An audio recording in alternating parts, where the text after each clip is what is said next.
France Inter.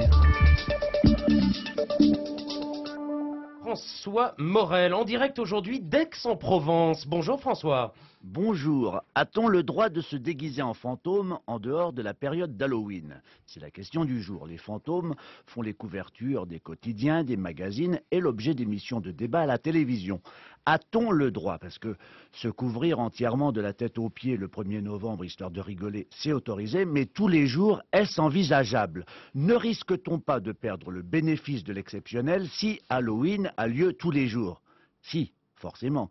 C'est comme si en plus du 25 décembre, le Père Noël descendait tous les matins par la cheminée. Au bout d'un moment, on lui dirait: dis donc, espèce de vieux dégueulasse, sénile barbu, tu vois pas que t'es en train de saloper partout avec tes bottes pleines de suie, tu voudrais pas passer par la porte comme tout le monde. Halloween, c'est pareil. Un jour pour les fantômes, d'accord. Tous les jours, c'est un peu trop. Vous allez me dire, car l'auditeur de France Inter est volontiers raisonneur, est-ce aux hommes politiques de décider quand aura lieu Halloween? Si on a envie de se déguiser en fantôme, on a bien le droit quand même. D'accord, je répondrai: je veux bien que vous vous déguisiez en fantôme, mais dans ce cas-là, vous prenez une citrouille à la main et vous allez chez les voisins réclamer des bonbons. N'y aurait-il pas en effet meilleur signal pour les fantômes venus de régions notamment islamiques que de porter une citrouille et de montrer par là même un profond intérêt pour la culture celtique?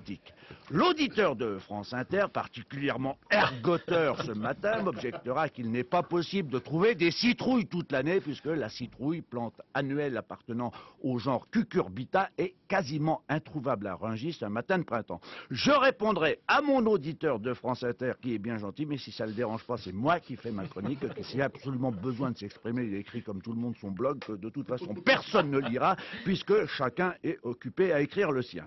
Halloween toute l'année risque par ailleurs de créer un nouveau scandale de santé publique dont Mme Bachelot n'a pas besoin. Obliger toutes les personnes qui se déguisent en fantômes à faire un trafic de bonbons risque en effet de déboucher sur des problèmes graves de diabète et de caries dentaires. C'est compliqué. Très compliqué. Comment reconnaître un fantôme d'un motard portant un casque, par ailleurs tubard portant un masque? Monsieur Copé, lui, pense qu'il faut une loi concernant les fantômes. Une loi. À quoi sert une loi? Pas forcément à être appliquée, mais surtout à passer à la télévision. Monsieur Copé veut être président en 2017. C'est vous dire s'il a le temps de nous préparer pas mal de projets de loi d'ici là. Des lois, des projets de loi, ça peut nous occuper un bon moment. Est-ce que les policiers auront le droit d'arracher les déguisements en pleine rue? Est-ce que la loi ne risque pas d'envenimer les débats, de surexciter les esprits, d'encourager les extrémismes? Si, peut-être, mais monsieur Copé, qui va être président en 2017, s'inspire du président actuel qui s'est fait élire sur la question de la sécurité en disant vouloir au Karcher nettoyer les banlieues.